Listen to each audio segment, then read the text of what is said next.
네, 안녕하십니까. 토마토 투자자문 이상호입니다. 반갑습니다. 네, 이제 한 해가 저물어 갑니다.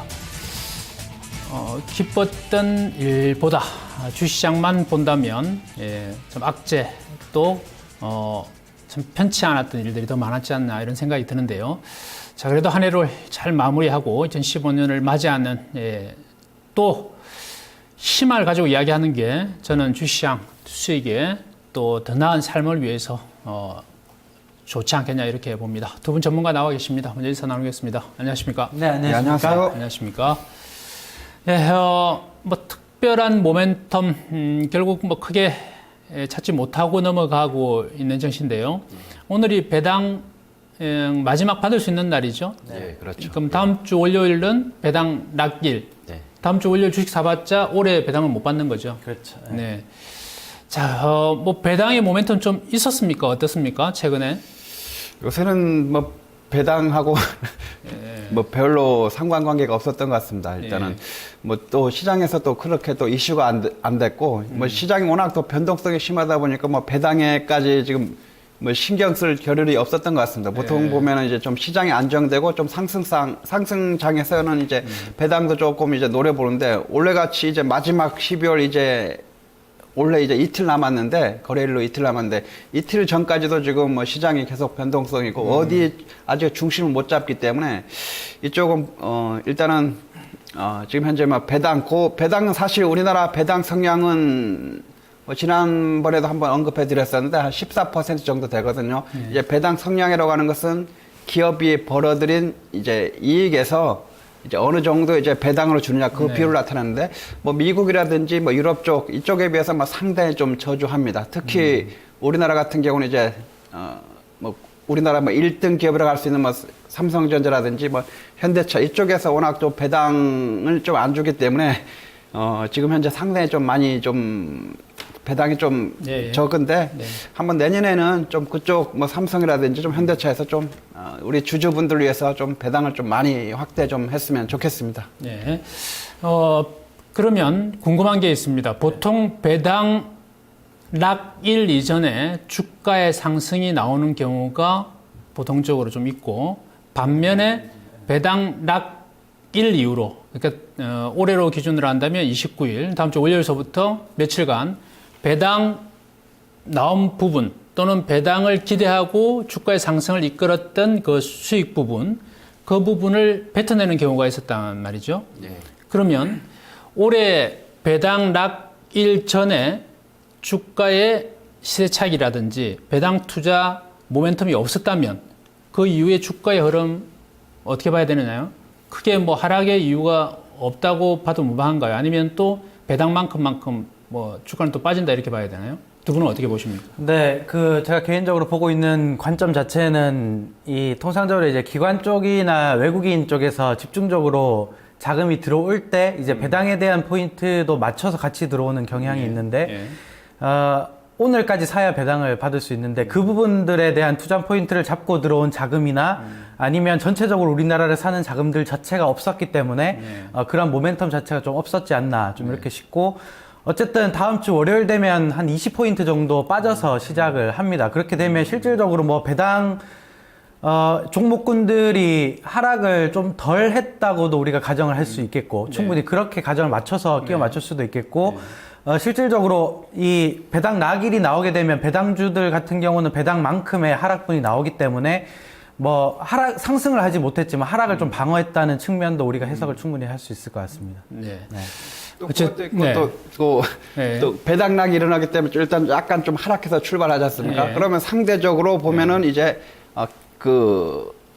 많이 싸졌네 이런 좀 착시 효과도 좀 있기 때문에 월요일하고 화요일은 또 주가가 상승으로 올해는 좀 마무리될 확률이 좀 상당히 높다고 봅니다. 그러니까 시가는 오늘 대비 빠져서 출발하겠지만 종가나 다음날 종가상 본다면 만회 가능하다 이렇게 봐도 뭐할까요? 네. 그럼 월요일날 뭐 시가 좀 빠져서 출발한다 그래서 그게 불안 안 해도 되나요? 어떻습니까? 더 좋죠. 오히려 매수의 기회다. 싸게 매수할 수 있기 때문에 더 좋다고 볼 뭐 모든 종목에 다 배당을 왜 매수의 기회가 되죠? 이론적으로만 보면 배당 받은 사람들은 이제 배당을 나중에 받기 때문에 주식 배당이든 현금 받기 때문에 그 부분의 하락은 당연한 거기 때문에 주가가 그 부분을 메워간다고 단순하게 생각하기에는 좀 무리가 있지 않나요? 네. 아니 왜냐하면 이 배당 사실은 이제 배당을 받으려고 하는 투자자가 있는 반면에 또 반대로 배당을 받지 않으려고 하는 또 투자자가 있거든요. 그러면 오늘까지 주식을 매도를 했단 말입니다. 매도를 맞죠.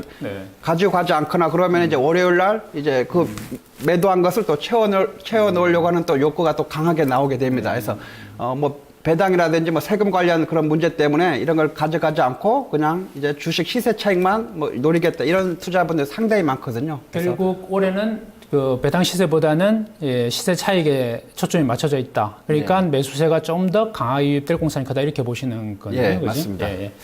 알겠습니다. 일단 여기까지 오프닝 했고요.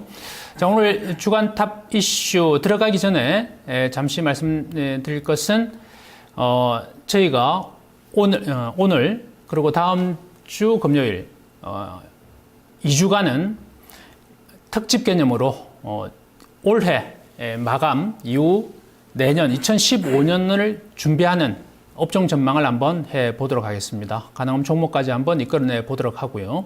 그래서 2주간 Let's Go 섹터, Let's Put 섹터에서 가져갈 업종 대 두고 갈 업종 이렇게 한번 전망을 해보도록 하겠습니다. 그래서 3개의 이슈 중에 2개, 서브 이슈 중에 2개는 가져갈 업종, 하나는 두고 갈 업종 이렇게 한번 진행해 보도록 하죠.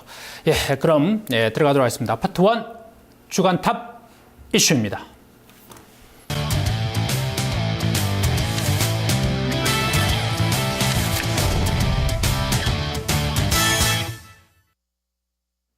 네, 그럼 바로 예고드린 대로 첫 번째 이슈 업종 보여주시죠.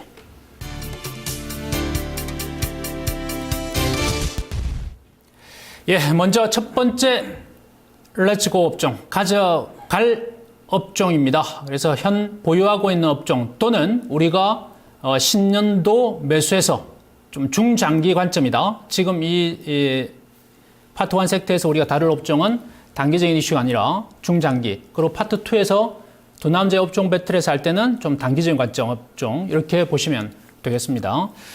자, 중국 소비주 사실 올해 뭐 대단했던 섹터 중에 하나입니다. 시장은 부진했지만 시장을 완전히 이겨낸 섹터 중에 하나인데요. 여전히 강할 것이다 이렇게 보는 거네요. 그러면 가져갈 업종이니까. 예, 어느 분이 먼저 한번 그 이유를 주시겠습니까? 네, 제가 먼저 말씀을 드리도록 하겠습니다. 예. 올해 2014년을 돌아보면 뭐 중국주 굉장히 좀 강했습니다. 강했었는데 주식은 실적으로 올라가는 부분들이 있고 이제 기대감으로 올라가는 부분들로 좀 나눠볼 수 있겠습니다. 그러면 우리가 그 시나리오를 한번 그려보면 기대감으로 인한 상승이 1차 상승기라고 우리가 판단을 해보면 1차 조정기가 나온 이후에 실질적으로 그 거품이 실적으로 메워지는 구간이 2차 상승기라고 개인적으로 주식을 바라볼 때 그렇게 판단을 합니다. 그래서 1차 상승기가 나왔던 부분들이 2014년 그러니까 중국주라고 하면 모두 다 올랐던 그런 부분들이 나왔고 물론 이제 거품인 부분들은 일시적으로 거품이 많이 꺼진 종목군들도 있지만 실질적으로 1차 상승기의 마무리 조정 국면에 이제 다 진입이 되었다 좀 이렇게 보셔야 되고 2015년부터는 실질적인 중국주 가운데서 실질적인 실적 성장을 좀 내주는 업체들의 대세 상승기가 좀 올 수 있다. 좀 이렇게 판단하고 있습니다. 그래서 뭐 중국의 시진핑 정부가 들어서서 이제 뉴 노멀 시대라고 하지 않습니까? 새로운 이제 정상 상태. 그러니까 고속 성장을 하다가 이제 중고속으로 좀 접어드는데 이쪽에 내실을 좀 가미하기 위해서 이 성장 자체의 본질이 이제 내수 성장으로 좀 바뀌고 있다. 그러니까 내수 자체의 탄탄한 질적인 성장으로 좀 바뀌고 있는 부분들이 있기 때문에 양적 성장보다는 이제 질적인 성장으로 좀 가게 된다면 중국주들 같은 경우도 실질적인 실적을 내는 업체들 위주로의 재평 가능성이 굉장히 좀 높다. 좀 이렇게 말씀을 좀 드리고 싶습니다. 예, 그렇다면 여전히 뭐 지속 가능하다 이렇게 보는데 지속 가능성 어디서 찾고 계십니까? 일단은 뭐 지속 가능성 보면 일단 뭐 역시 뭐 실적으로 좀 보시고 지금 올해 같은 경우 뭐 중국 소비자 상당히 아까 뭐 좋은 모습 보여줬는데 내년에도 그렇게 될 수밖에 없는 것이 이 대안으로 볼 수 있는 뭐 지금 현재 보통 이제 개인분들이 많이 좋아하시는 뭐 대형주, 우량주 이쪽이 별로 내년에도 좀 재미가 없다. 이것이 뭐 거의 좀 전망이 뭐 상당히 그런 분석이 좀 많이 나오고 있습니다. 뭐 최근에 뭐 중국이라든지 뭐 유럽 경기 둔화라든지 뭐 환율 문제 아니면 미국의 이제 금리 인상도 내년에 예정이 돼 있고요. 뭐 러시아 문제도 있고 또 일본 뭐 양적 완화해서 엔저 현상이 좀 지속되고 있는 그런 상황이기 때문에 대내외적으로 이제 경제 환경이 상당히 좀 불투명한 상황이기 때문에 우리 대형 그 수출주 쪽으로는 상당히 좀 내년도 최소한 상반기까지는 조금 전망이 좀 불확실하고 지금 특히 저런 제조업적인 뭐 수출주가 우리 주력 사람이었는데 이제 뭐 중국이라든지 아니면 일본 쪽 뭐 미국 쪽하고 이제 경쟁력 싸움에서 좀 많이 지고 있기 때문에 지금 이 중국 이 소비주 관련 중에 뭐 충분히 또 대안이 될 수가 있을 것 같고요. 이런 대안 쪽에서도 그런 뭐 중국 소비주 말고도 뭐 여러 개 있습니다만은 뭐 중국 소비주와 관련해서는 지금 현재 실적으로 어느 정도 좀 가시적으로 좀 나타나고 있는 종목들이 상당히 많기 때문에 내년에도 역시 이쪽에 계속해서 좀 주목받을 거라고 저도 역시 뭐 동감합니다. 동감하는데 이제 문제는 뭐냐면은 똑같은 종목이라도 어느 지점에 가서 이제 매수하느냐 그거에 달려 있을 것 같습니다. 똑같은 종목을 이제 매수하더라도 네, 거기까지 한번 하도록 하고요. 제가 궁금한 거는 올해 분명히 모멘텀이 없지 않았던 것은 아니다. 특히 하반기 들어서 유가의 하락이 나왔고 또 미 증시의 사상 최고가 경신, 그러니까 미국이 좋다는 거죠. GDP 성장률 스프라이즈가 나온다는 것은 또 투자 여력이, 신규 투자 여력이 계속적으로 들어가고 있다는 것은 대단히 좋은 것이죠. 그렇다면 우리나라의 경기 민감주가 이 혜택을 전혀 못 받았다고 볼 수는 없죠. 또 내년에 추가적으로 받을 가능성이 있다라고 볼 수 있죠. 근데 현재 시장에서 본다면 많은 그 전망들이 방금 이야기하셨듯이 좋지 못할 것이라는 일색입니다. 근데 뒤집어서 본다면 이런 부분들이 주가에 반영되지 않고 있는 상황이고 결국 만약에 주가에 반영되는 순간에 올해 상승하지 못한 것까지 반영이 되면서 실적 고전이 나오게 될 가능성이 있는데 그거는 전혀 두 분은 생각하고 있지 않으신가요, 그러면? 근데 그 올해 하반기에 이제 외국인 동향을 보면 그 주식은 그 A 기업과 B 기업이 있으면 A 기업보다 B 기업의 그 성장성이나 혹은 이 나중에 EPS 성장이 좀 더 나올 수 있는 종목에 이 자금이 들어가게 되지 않습니까? 그러면 실질적으로 이제 우리나라 시장에서 외국인 자금이 왜 안 들어왔냐고 생각을 해보면 일본 쪽의 EPS 성장률의 기대치가 너무 높았기 때문에 그에 대한 이제 경쟁사라고 할 수 있는 우리나라 수출 업체들의 이 경쟁력 자체가 상실되는 그 부분들이 가장 크게 반영이 되지 않았나 좀 이렇게 말씀을 좀 드리고 싶고 그래서 글로벌 주식 시장은 좋습니다. 좋은데 이제 우리나라만 좀 안 좋은 모습들이 자금이 상대적인 저평가 매력이나 상대적인 성장성에서 뒤처졌기 때문에 자금 유입에 대한 유인을 할 수 없었다. 좀 이렇게 보셔야 되겠고 내년에도 그럼 똑같다고 보시나요? 내년에는 낙폭 과대에 대한 매력은 생길 수 있으나 그 경쟁력 자체가 회복되기에는 이미 환율 때문에 지금 일본 업체들 같은 경우는 굉장한 이익 상승이 기대가 되고 그리고 지금 자체 그 기대감으로 올라가는 부분들도 없지 않아 있고 그렇기 때문에 상대적인 매력도가 생기기에는 시간이 좀 걸린다 좀 이렇게 보고 있습니다. 그러면 자동차의 경우에 이야기하시죠. 자동차도 그렇고 자동차도 그렇고 지금 삼성전자 4분기 실적 전망치도 지금 한 4조 5천억 정도 높거나 그 밑에 아무튼 4조 5천억 전후로 해가지고 좀 나타나고 있어가지고 이전에 같은 그런 스마트폰의 호황 시대와 같았던 그런 실적을 다시 내기는 좀 어렵지 않나 싶습니다. 왜냐하면은 그 스마트폰을 대체할 수 있는 새로운 것이 좀 나와야 줘야 되는데 아직은 현재는 나오지 않고 있고 삼성전자 그쪽에서는 이제 사물 인터넷이라든지 헬스케어 쪽 새로운 이제 사업으로 이제 확장을 좀 하려고 하고 있습니다. 아직 그것이 당장 실적으로 나오지는 않고 있는 상황입니다. 일단 그러면 어쨌든 지금 제일 첫 번째 가지고 나온 가져갈 업종, 아주 중요한 업종 두 분은 이제 보고 계시다는 건데 중국 소비 관련주. 근데 그렇다면 지금까지의 이야기를 중간 요약을 해보면 우리가 대체적으로 보고 있는 1등 업체 삼성전자, IT죠. 그리고 한쪽의 축인 또 자동차, 현대차죠. 이 부분을 본다면 올해 중국의 일본에 치인 쪽이 자동차였죠. 다음 대만에 치인 게 IT 쪽이었죠. 그러면 여전히 중국, 일본과 대만에 칠 가능성이 있다. 이렇게 이제 보시는 거다, 그죠? 좋습니다.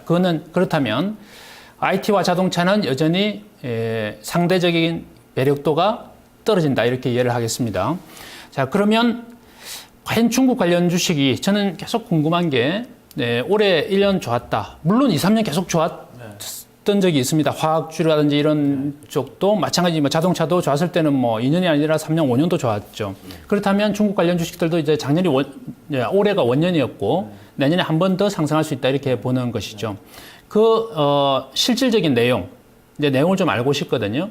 과연 그렇다면 올해처럼 전반적인 종목들이 다 가는 것인지 아니면 거기서도 이제 차별화 나오는 것인지 이게 좀 궁금한데요. 어떻게 보십니까? 네, 중국 소비주를 바라볼 때 굉장히 좀 시장에 종목들이 많습니다. 종목들이 많은데, 시장에서 지금 목이 말라 있는 게 그건 것 같습니다. 우리나라 시장이, 특히 우리나라 업체들, 산업 자체가 이제 저성장 국면에 위치해 있고, 근데 그나마 이제 상승할 수 있는, 성장할 수 있는 국가가 이제 중국이기 때문에 중국은 우리나라 인구의 27배의 인구를 가지고 있고 그만큼 소비할 가능성이 있는 인구들이 워낙 많다는 거고 그리고 의류 시장만 보더라도 우리나라 7배의 시장을 가지고 있습니다. 그래서 주식은 이제 기대감으로 이 밸류에이션을 매기게 되는데 중국의 화장품 섹터라고 하면 30배, 40배 가는 밸류에이션 받는 업체들이 굉장히 많지 않습니까? 왜 그런 밸류에이션이 나오는가 하면 우리나라에 성장하는 종목군들이 많이 없기 때문에 그 성장을 조금이라도 해준다면 프리미엄을 좀 더 주는 거죠. 그러한 시장 상황이 아주 목이 말라 있다. 좀 이렇게 보셔야 돼요. 그래서 화장품이나 의류나 그런 부분들이 이제 고평가를 받고 지금도 추가적으로 조정을 받더라도 크게 떨어지지 않고 그런 부분들이 지속 반복되고 있지 않나 좀 이렇게 볼 수 있겠고 그래서 실질적으로 중국 내에서 실적을 좀 쌓아가는 업체들 같은 경우는 화장품 쪽에 보면 코스맥스라든가 한국콜마 그리고 안경 렌즈를 좀 생산하고 있는 삼양무역도 개인적으로 굉장히 좀 관심을 많이 가지고 있고 그리고 화장품 여력이 좀 남아있는 그러니까 특정 이제 기능성 화장품을 좀 확대를 시킬 수 있는 네오팜이라는 회사도 굉장히 좀 내년에 좀 상승을 많이 할 수 있는 기업으로 개인적으로 판단을 하고 있기 때문에 막연한 이제 중국주라고 해서 올라가는 종목들보다는 실질적으로 숫자로 찍어주고 있는 회사들 위주로의 선별적인 좀 투자가 바람직한 2015년이 되지 않겠나 좀 이렇게 보고 있습니다. 네. 올해가 기대감으로 대체적으로 다 올랐다면 내년에는 선별적으로 성장이나 실적이 뒷받침되는 종목 위주로 올라갈 것이다. 조금 질적인 차이가 좀 생기네요. 공연 운영 종목은 어떤 쪽으로 보고 계십니까? 결국은 중국 소비주가 잘 가는 이유는 결국은 중국의 GDP 성장이 지금 7% 이상 계속해서 좀 나오고 있고 지금 그러면서 이제 중국인들이 소득이 계속해서 증가되고 있고 이 소득이 올해만 딱 소득으로 이제 증가로 끝나는 것이 아니라 2015년, 16, 17, 18 이제까지 앞으로 향후 최소한 한 3, 4년 동안은 계속해서 중국인들이 소득이 이제 증가하기 때문에 그런 소득 증가를 어떻게 소비 지출로 이제 활용할 것인가 이것이 계속될 것이고 그렇다고 보면은 시장의 이슈는 그런 소비와 관련된 것이 이제 시장의 이슈가 될 수밖에 없는 것이고 그렇다고 하면 역시 그런 소비와 관련된 섹터 업종이 수익률 측면에서 혜택을 받을 수밖에 없습니다. 제가 관심 있게 보는 종목은 호텔 신라 쪽을 좀 보고 있습니다. 이쪽은 상당히 좀 많이 좀 올라왔었는데 최근에 좀 많이 밀렸는데 이제 인천공항에 이제 면세점 이제 영역 축소와 관련해서 좀 하락하기도 했었습니다만 그 하락했던 것이 시청자분들이 좀 접근하기엔 오히려 더 좋지 않나 싶습니다. 왜냐하면 매수할 만한 그런 가격대까지 좀 나와 있는 상황이기 때문에 4분기 실적 모멘텀도 역시 좀 예상치로는 상당히 좀 좋게 나오고 있고 그렇기 때문에요. 특히 아까 말씀한 가격적인 메리트 많이 고점 대비해서 지금 한 30% 이상 좀 하락했는 상황이기 때문에 전혀 가격 부담 없이 매수할 수 있는 구간에 진입한 것이 가장 큰 포인트라고 하겠습니다. 저는 조금 반대 입장인데요. 지금 우리가 중장기 관점에서 종목들을 이야기하고 있거든요. 업종, 지금 섹터에서는 가져갈 업종, 두고 갈 업종에서는. 근데 호텔 신라는 제가 잘 압니다. 많이 공략했고 중기적으로 계속 추천을 했던 종목이거든요. 한 2, 3년 전서부터. 그래서 만 원대, 2만 원대, 3만 원대에 계속 추천했고 그 이후에 뭐 제가 일단은 대표적으로 자리를 옮겼지만 주가가 10만 원 이상 갔지 않습니까? 예. 왜 호텔 신라가 갔냐면은 일단은 실적이 뒷받침됐죠. 네. 그리고 이제 계열 분리 작업 들어갈 것이다 했던 이슈를 제가 봤던 거고 이제 그렇게 이제 됐죠. 이부준 쪽으로 이제 가게 된 것이니까 그러면서 이제 그쪽에 강력한 투자가 들어갔죠. 근데 2013년도에 퍼가 무려 240배였습니다. 물론 이제 그 뒤에 실적이 뒷받침되면서 올해 퍼가 예상 퍼가 한 30배 정도로 줄어들긴 했지만 그래도 여전히 고평가고 가격 부담은 대단히 높이 있다 봐야 되거든요. 네.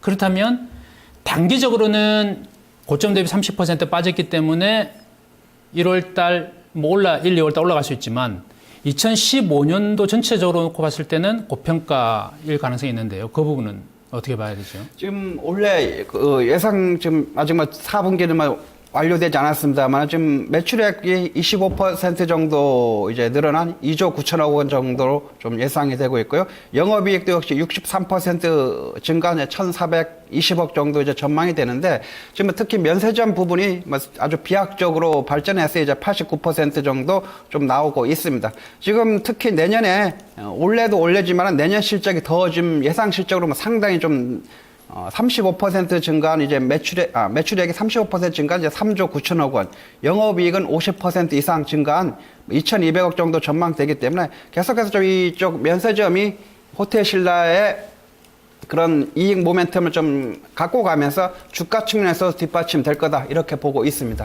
예, 그러니까 뭐 올해의 하나의 이슈 중에 하나였죠. 고평가인데도 주가가 다 갔으니까요. 그러니까 예년 같으면 저평가주, 그러니까 몇 년 전에 인기 있었던 게 저평가 가치주였잖아요. 예, 근데 그 종목들이 올해는 전혀 움직이지를 않았죠. 대체적으로 본다면 오히려 고평가된 종목이 더 가는 시장이었죠. 그죠? 그러면서 이후에 이제 그 기대감이 실질적인 실적으로 드러나는 종목들은 그 고평가 논란이 이제 당연히 사그라들죠. 실적이 뒷받침되니까. 그렇게 이제 본다는 것이죠. 예. 그러면 지금 그 코스맥스나 네오팜 삼형무역도 비슷한 어떤 관점입니까? 짧게 그냥. 다음 네, 저도 호텔 신라는 긍정적으로 좀 보는 관점입니다. 이유는 최근에 주가 빠진 게 이제 인천공항 그 면적 축소에 대한 우려감이었는데 실질적으로 호텔 신라가 가지고 있는 영업권이 한 3개 정도 되는데 요거를 추가적으로 또 얻을 수 있는 여력이 있습니다. 그래서 영업 면적 축소에 대한 부분은 충분히 상쇄를 좀 할 수 있다고 개인적으로 좀 판단을 하기 때문에 뭐 내년에도 충분히 긍정적으로 좀 볼 수 있는 업체다. 예, 그리고 가져 나오신 코스맥스라든지 네오팜 삼형무역 등도 비슷한 개념으로 좀 접근해도 된다는 거죠. 네, 충분히 2015년에 관심을 가질 만한 업종이다. 좀 이렇게 보고 네, 있습니다. 알겠습니다. 예, 여기까지 이슈 1이었고요. 두 번째 이슈 보여주시죠.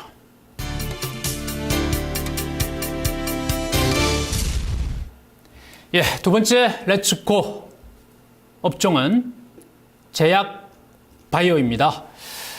예, 자, 이것도 뭐 올 한 해 이 공교롭게도 두 업종 모두 뭐 이렇게 말 맞춘 것이 아닌데 올해 강했던 업종입니다. 네. 그죠? 제약 바이오도 대표적으로 또 여전히 그러니까 간다는 건데 일단 우리 시청자분들께서 믿음이 갈 수 있게끔 조금 더 이유를 제시를 해주시죠. 어느 분이 먼저 하시겠습니까? 네. 일단 뭐 제약 바이오는 뭐 시청자분들도 뭐 너무나 잘 아시겠습니다만 이 네. 인간과 영혼이 뭐 같이 가는 이 테마라고 볼 수가 있습니다. 테마도 네. 테마지만 또 실적으로도 좀 뒷받침되고 있고요. 이쪽은 이제 기존의 이제 전문의약품 시장이 이제 한 14조 원대가 좀 형성이 되고 이렇게 좀 있었는데 최근에 들어와서 뭐 그 14조 원대를 능가하는 새로운 시장이 좀 개척이 좀 되고 있습니다.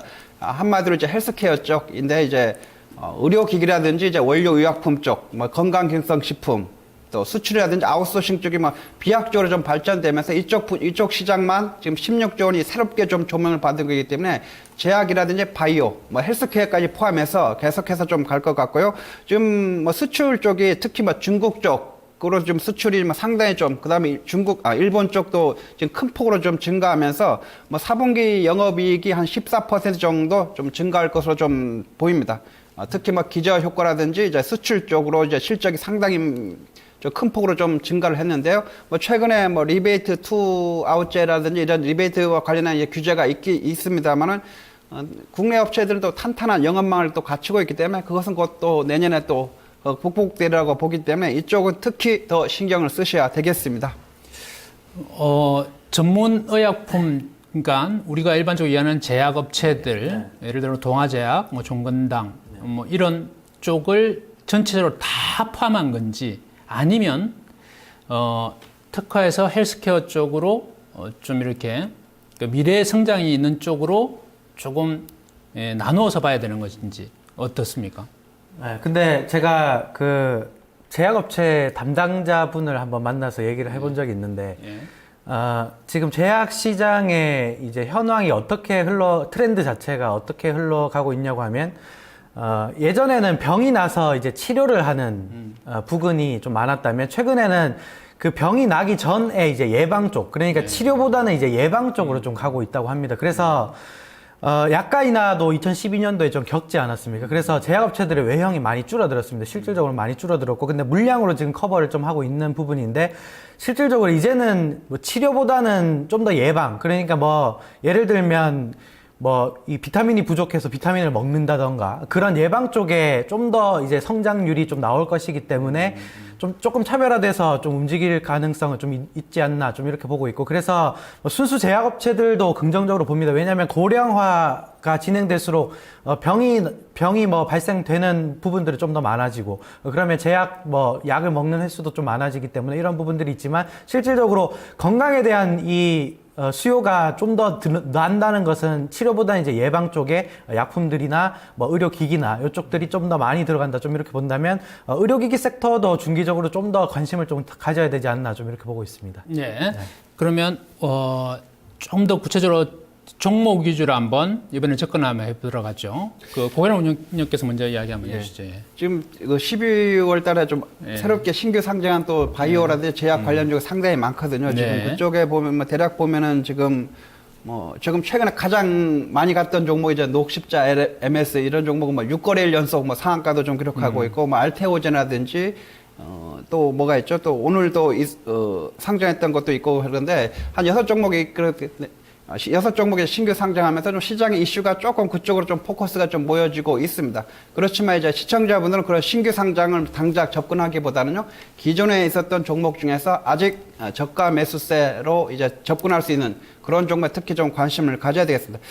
제가 좀 소개를 해드리고 싶은 종목은 이제 코오롱 생명과학을 먼저 소개를 해드리도록 하겠습니다. 이 종목은 여러분들, 시청자분들에게 좀 몇 번 정도 좀 소개를 했었는데, 계속해서 좀 관심을 가지고 지금 주가 측면 한 5만 원 전후로 해서 그 폭에서 유지하면서 지금 계속해서 좀 제자리 걸음하고 있는데, 이쪽이 특히 내년에 뭐 내년 2016년에 또 티슈진시라고 하는 그 신약 모멘텀이 좀 있고, 그것보다도 이제 2014년 이제 전반기에 좀 부진했던 것이 어느 정도 이제 복구가 되고 그러면서 앞으로 좀 계속해서 좀 신경을 써야 될 것 같습니다. 특히 아까 말씀드린 티슈진시 새로운 것은 이제 미래를 위해서, 이 종목은 제가 한 2년 전부터 계속해서 좀 추적해오고 있었던 종목인데 특히 관심을 가지셔야 되겠습니다. 네. 아울러 자막의 중해제약까지, WJ 중해제약이요. JW 중해 신약이거든요. 중해 신약인데 이쪽은 이제 뭐 주력 제품의 매출액이 좀 계속해서 좀 증가되고 있고, 원가 절감으로 해서 비용이 이제 감소되면서 실적으로 승분이 좀 되고 있습니다. 특히 올해 2분기 매출액이 지금 188억 원으로 이제 8% 이상 증가했고요. 영업이익도 이제 9억 원으로 전년 동기에서 170% 이상 증가하면서 2분기도 좋았습니다만 3분기도 역시 뭐 매출액이 189억 원으로 전년 동기 대비해서 8%, 영업이익도 역시 전년 동기 대비 215% 증가한 이제 30억을 기록하면서 실적으로 좀 뒷받침되고 있습니다. 그렇지만은 지금 현재 주가 자리는 지금 바닥권에 있기 때문에 특히 좀 신경을 쓰셔야 되겠고요. 이 종목 계속해서 지금 특히 또 통풍치료제 URC 10이라고 해서 신약 쪽에 이제 식약청으로부터 임상 또 계획을 받았기 때문에 앞으로 계속해서 좀 관심을 가져야 되겠습니다. 네. 자, 김경원 연구원의 종목은. 네. 저는 아까 첫 번째 이제 업종 우리가 2015년에 들고 갈 업종으로 중국 소비주를 말씀드리지 않았습니까? 네. 그 중국 소비주와 이제 헬스케어를 좀 교집합이 될 수 있는 종목군들입니다. 특히 제약업체들도 이제 우리나라 내수 시장은 이제 정체 상황이고 그건 어쩔 수 없는 상황인 것 같습니다. 뭐 인구가 한정돼 있고 이러한 부분들이 없지 않아 있기 때문에 그래서 결국은 중국에 수출을 하는 그리고 중국에 조인트 벤처를 만들거나 법인을 설립해서 결국은 중국 시장을 공략하는 업체들 중에 이제 헬스케어 업체들을 좀 주목을 해봐야 된다. 좀 이렇게 말씀을 좀 드리고 싶고 그 첫 번째로는 이제 휴원스라는 회사를 좀 중기적으로 좀 관심을 가지셨으면 좋겠습니다.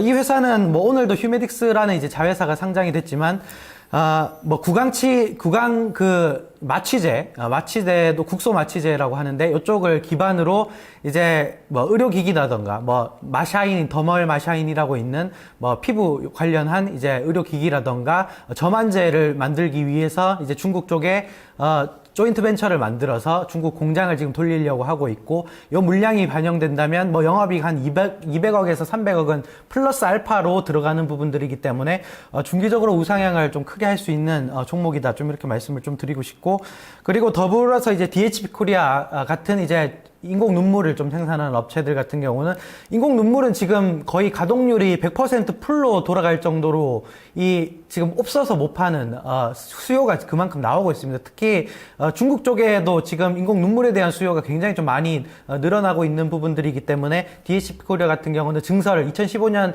3분기에 증설이 실질적으로 좀 되는데 그쪽의 물량이 또 반영되기 시작하면 EPS가 또 급격하게 또 올라가 버리는 모습이 좀 나올 수 있기 때문에 이 두 가지 업체를 풀두로 중국에 진출하는 업체들을 좀 관심을 가지자. 좀 이렇게 말씀을 좀 드리고 싶습니다. 네. 제약 바이오 두 분 가져오셨는데 내용을 조금 들여다보면 고강현 종목에서 좀 차이가 있네요. 그러니까 둘 다 좋게 보시긴 한데 고강현 운영자께서는 코롱생명과학과 JW 중해신약 그러니까 전통적인 산업에서 새로운 뭔가의 모멘텀을 가치를 가져가는 업종을 종목을 선정하셨고 여기는 좀 새로운 신규 영역을 계속 개척하는 그런 쪽으로 가져오셨네요.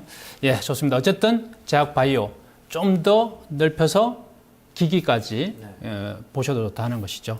예, 이 부분은 앞에 이슈일과 좀 틀리네요. 앞에 이슈일은 조금 좁혀서 나가자 하셨고 제약 바이오는 조금 넓혀서 오히려 보자는 쪽이네요. 예, 좋습니다. 그렇다면 제약 바이오가 좀 더 좀 보이겠네요. 종목 선정하기가 좀 편한가요? 그렇게 봐도 되나요? 내년에는 뭐 많이 좀 이슈가 될 것 같습니다. 왜냐하면은 아까도 뭐 말씀드리고 했습니다만 지금 이쪽은 계속해서 좀 이슈가 되고 있고 또 매수하기 또 좋은 위치에 또 와 있는 종목이 상당히 많이 있습니다. 예, 알겠습니다. 예, 여기까지 두 번째 이슈였고요. 세 번째 이슈 보여주시죠.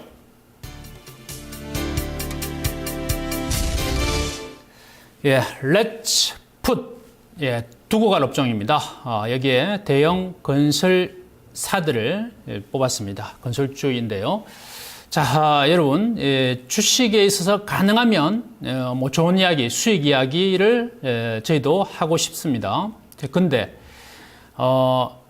주식에는 수익만 있는 게 아니죠. 하락, 손실도 있습니다. 그러니까 주식은 리스크 관리가 동시에 이루어져야 된다는 것이죠. 수익만 보고 갔다가 수익 난 경우보다 결국 손실을 많이 보는 경우가 많습니다. 그래서 올해는 하지 말아야 될 업종 가능하면 이걸 좀 가지고 이야기를 했고 더 나아가서 좀 더 본다면 참 우리가 예측하기 힘들다면 조금 더 나은 업종이 어딜까 쪽으로 좀 접근하자. 그래서 좀 두고 갈 업종 이렇게 보는데요.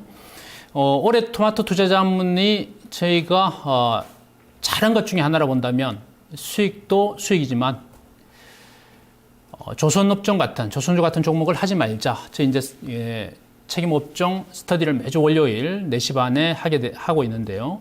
여기서 공통적으로 우리가 도출해낸 업종, 하지 말아야 될 업종 이런 것들이 아주 주요했다 이렇게 보여집니다. 그러니까 손실을 아주 덜 보고 그 위에 수익이 쌓여야지 진정한 수익이 된다라는 걸 우리가 절실히 느꼈다는 거죠.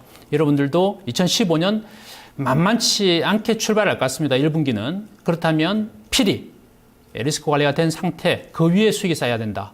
손실 보기를 아주 힘들어하고 어렵게 생각하셔야 된다. 이런 관점에서 네, 이슈 세 번째를 가지고 나왔습니다. 자, 대형 건설주를 우리가 뽑았는데요. 자, 두고 가야 될 이유부터 좀 먼저 말씀을 좀 해주시죠. 예.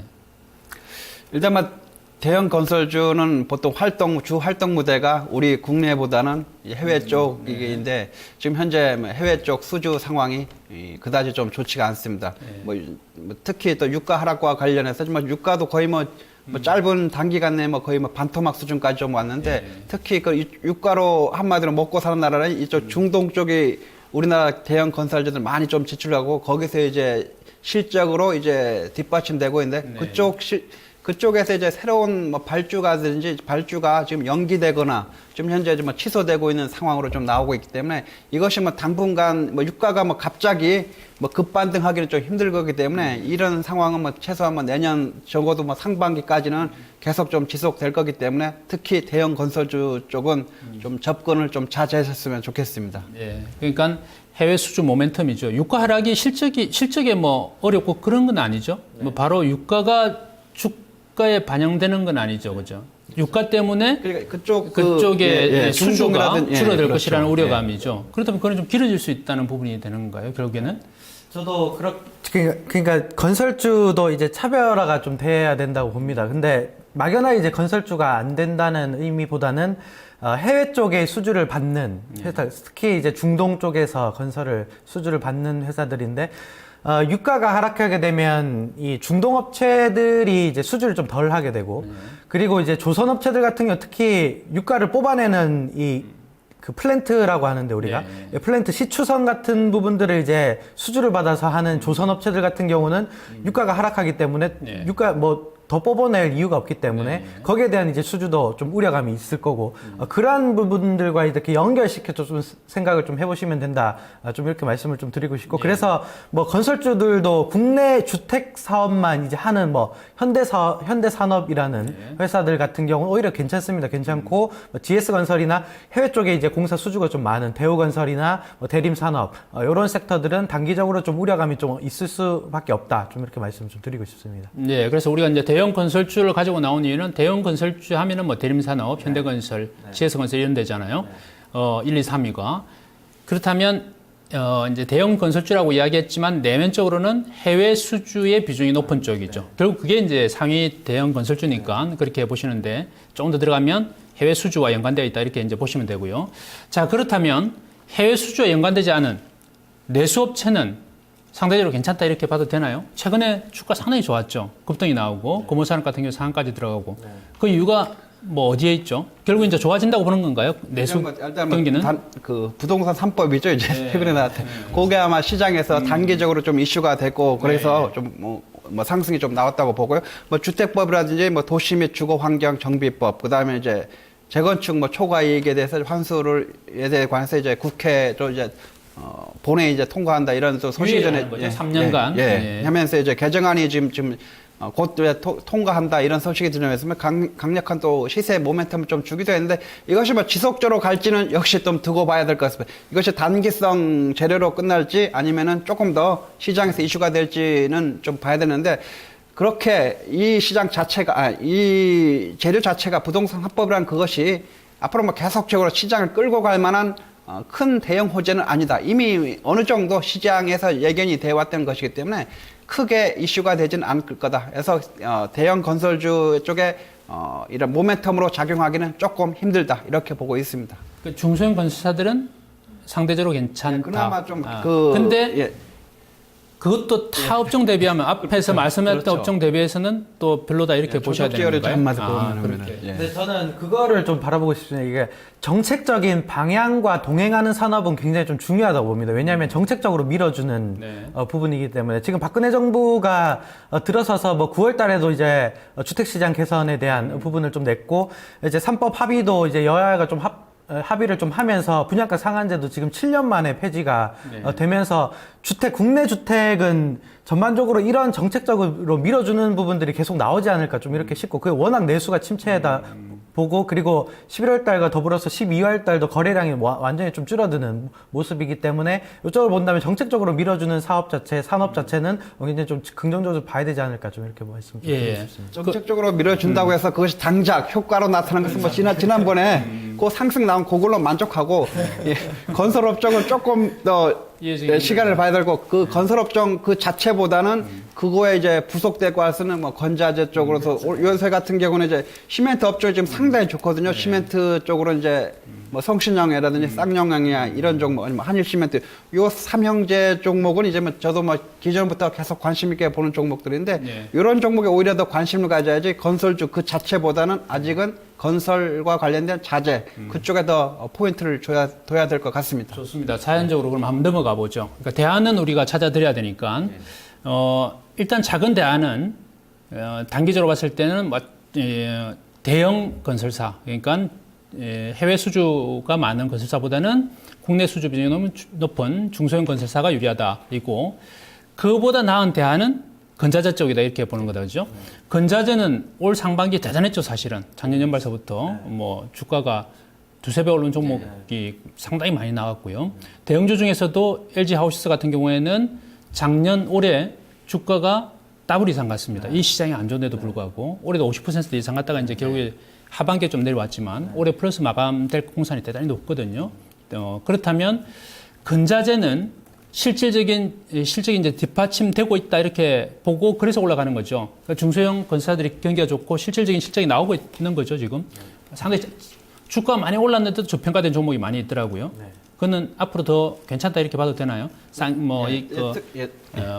그쪽 말고 이야기했던 거 말고 좀 더 넓혀서 건자재 쪽을 다 본다면. 일단 보면은 특히 뭐 건자재 쪽은 이제 그런 해외 건설이나 일구하고는 뭐 등 떨어져 있고 거의 내수 위주라고 그렇죠. 봐야 내수 위주인데 되니까. 특히 최근에 또 재건축에 대해서 또 많이 시장에서 또 이슈가 되고 있고 또 정부에서도 그쪽은 또 많이 좀 정책적으로 좀 그쪽을 특별히 관리한다고 할까요? 뭐 그런 상황이기 때문에 건자재 쪽은 뭐 계속해서 좀 이쪽은 뭐 해외라든 이쪽하고 뭐 경기 이런 영향을 별로 않고 뭐 집은 뭐 낡으면 또 새로 짓고 이렇게 계속 이런 것이 뭐 시기 때마다 계속해서 반복되기 때문에 이쪽은 특히 더 신경을 쓰셔야 될 것 같습니다. 네, 그러니까 대안을 좀 찾아본다면 사실은 정부가 건설 경기를 살릴 거다 하면은 건설주를 많이 바라봤죠. 우리 개인 투자자분들이. 근데 건자재 섹터라는 게 새롭게 나타나서 올라가게 되고 그게 좀 더 흐름이 이어질 수 있다 이렇게 보네요. 그렇다면 우리가 위에서부터 중국 관련주, 제약 바이오 또 건자재까지 대안을 찾아봤을 때 결국 올해 연장선상이네요. 이야기하다 보니까. 그렇죠? 네. 올해 괜찮았던 업종과 종목들이 내년에도 좋을 가능성이 크다. 네. 이렇게 좀 귀결이 되는 것 같습니다. 예, 좋습니다. 여기까지 파트 1 마감 짓고요. 파트 2 들어가겠습니다.